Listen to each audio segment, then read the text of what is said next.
Bonjour à tous, aujourd'hui sur Maman Alité, on a testé pour vous le NutriBaby de Baby-Moo. Alors, le NutriBaby, qu'est-ce que c'est? Eh bien, c'est un robot, comme il en existe beaucoup dans le commerce, sauf que celui-ci cuit, mixe, stérilise et réchauffe biberons et petits pots. Donc 5 fonctions avec un seul appareil. En gros, on peut mettre à la cave la moitié de son électroménager. Côté mensuration, c'est à peu près la taille d'un cuit-vapeur classique, donc ça prend vraiment pas trop de place sur le plan de travail. Commençons donc par étudier le cuiseur et le mixeur.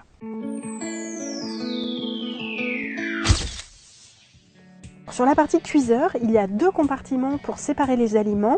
Ça, à première vue, c'est vraiment pratique pour permettre, par exemple, de faire cuire les légumes en même temps les fruits, ou un œuf et des légumes, voilà, ou la viande. C'est assez pratique d'avoir 2 étages. Pour le gigot dominical pour 6, par contre, on repassera, mais c'est largement suffisant pour le repas d'1 à 2 enfants jusqu'à peu près 3 ans. Bon, bien sûr, tout dépend de l'appétit de vos petits ogres.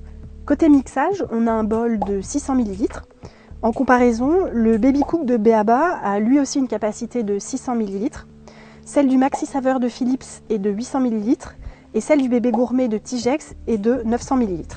Donc a priori, on a un bol un peu petit pour mixer plusieurs repas à l'avance. Bon, à voir après en utilisation.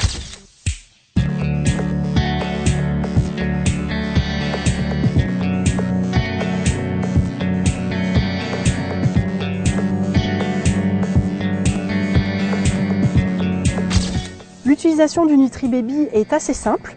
On ajoute de l'eau dans le réservoir, on place les aliments dans le compartiment à vapeur, on programme le mode cuisson et on ajuste le temps en fonction de l'aliment et de la quantité. Au début, c'est un petit peu fastidieux de devoir regarder le manuel pour la quantité d'eau et le temps de cuisson, mais bon, on prend vite ses repères. Revenons à nos carottes qui sont cuites maintenant. C'est le moment donc de les réduire en purée et donc de tester le mixeur. Donc là, à nouveau, rien de bien compliqué. On place les aliments dans le robot, on choisit l'option mixage et c'est parti.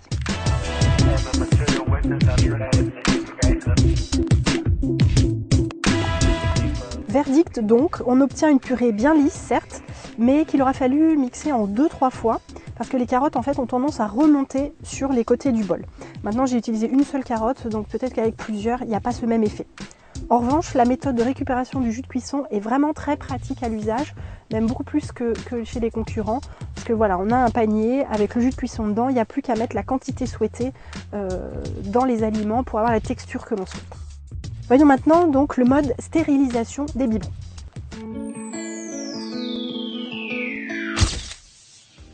Donc il est censé stériliser jusqu'à 3 biberons simultanément. Donc faisons le test avec les biberons Avent, qui sont eux connus pour être plutôt larges. Donc on va voir si les 3 rentrent. Donc 1, 2 et 3. Voilà, donc vous voyez, difficile de faire entrer les 3 biberons. Les 3 rentrent mais ils ne tiennent pas parfaitement debout. Le couvercle ferme tout juste, mais la stérilisation est tout de même possible de 3 biberons de type biberon Avent qui sont quand même relativement larges. Bon, si vous avez des plus larges encore, je vous conseille de plutôt stériliser les biberons par 2. Ou alors sinon, optez pour acheter des biberons plus classiques, qui sont plutôt hauts et plutôt fins. Et là, vous pourrez sans problème stériliser 3 biberons en même temps. Enfin, dernier test, celui du réchauffe-biberon et des petits pots.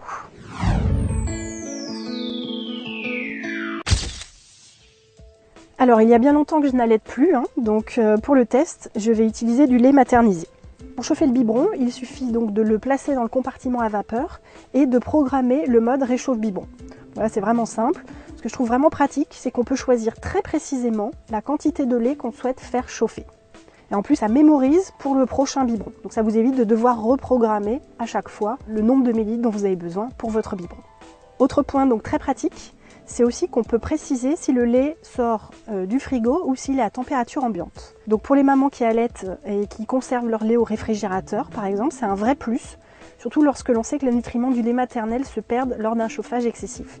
D'ailleurs, l'AFSA, donc, qui est l'Agence française de sécurité sanitaire des aliments, recommande un chauffage à 37 degrés maximum pour le lait maternel et maternisé. Avec le NutriBaby, vous êtes sûr d'avoir un bon chauffage à la bonne température. Pour réchauffer les petits pots, c'est exactement la même chose. On place le pot dans le cuiseur et on choisit le bon mode. Le NutriBaby, lui, se charge du temps de chauffage. Voilà pour le test, c'est le moment de faire le bilan avec les plus et les moins.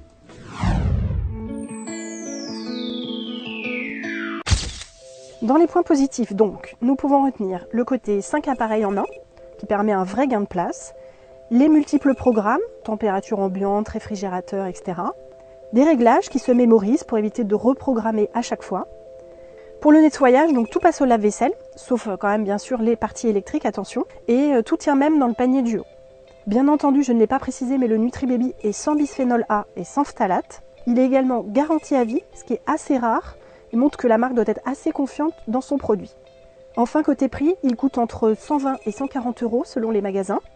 C'est certes un budget quand même, hein, mais il est à peu près au prix des autres robots cuiseurs, qui sont en moyenne entre 60 et 150 €. En plus, quand même, n'oublions pas qu'il évite d'acheter un chauffe-biberon plus un stérilisateur. Donc finalement, si on cumule le tout, la note est vraiment pas salée. Dans les points négatifs, je trouve un peu dommage que l'on doive regarder sur le manuel pour savoir quelle quantité d'eau mettre entre le chauffe-biberon, le cuiseur et la stérilisation, parce que c'est pas les mêmes quantités d'eau. Donc ça, c'est un petit peu fastidieux au début, mais je pense qu'au bout de quelques jours d'utilisation, on prend rapidement le coup de main parce qu'il n'y a que 3 niveaux d'eau à mettre. Autre point négatif, les biberons qui sont un peu trop larges, type ceux qu'on a essayé dans le test, eux ne peuvent pas être stérilisés par 3 ou alors difficilement. Donc voilà, le fait de pouvoir finalement stériliser que 2 ou de devoir changer de marque de biberon, c'est un petit point qui est négatif. Maintenant, ça n'empêche pas l'utilisation non plus de la stérilisation. Également, il n'y a pas de cuiseur pour les pâtes ou le riz, alors qu'on peut trouver ça chez la concurrence. Bon, peut-être c'est une question de temps avant que la marque décide de créer un accessoire. En conclusion, le NutriBaby est un très bon produit, pratique, fonctionnel, tout en un. Voilà, il vous permettra de concocter des bons petits plats pour mini-vous. En tout cas, s'il y en a un qui se régale et qui approuve, c'est mini-testeurs. Allez, on donne au NutriBaby un 8,5 sur 10.